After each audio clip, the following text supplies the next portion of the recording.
ગરમી સામે રાહત।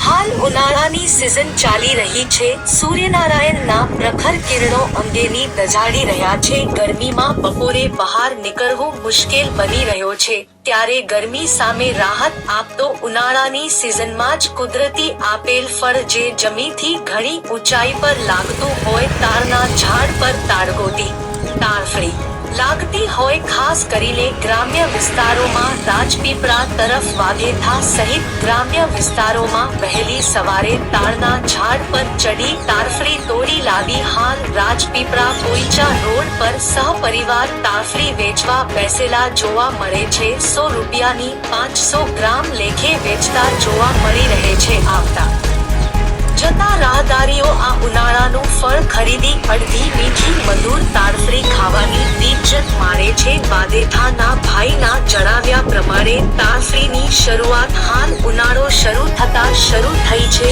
જે ચોમાસું આવતા લગી ચાલશે એમ જણાવ્યું હતું। ગ્રામ્ય વિસ્તારોમાં આ તાડફળી ગ્રામ્ય વિસ્તારની રોજીરોટીનું સાધન છે। તાડમાંથી તેના પાન કાપી સાવરણી બનાવે છે, જે પણ વેચે છે।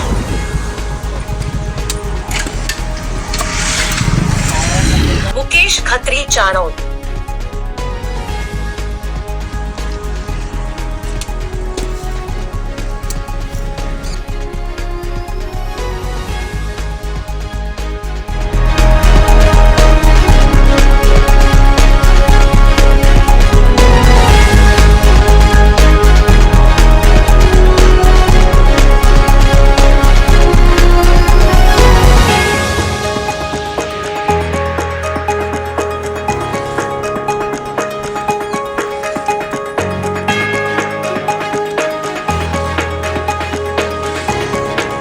ગ્રામ્ય વિસ્તારોમાં બાજરીના પાકના લહેરાતા પાક આંખોને ઠંડક આપે છે।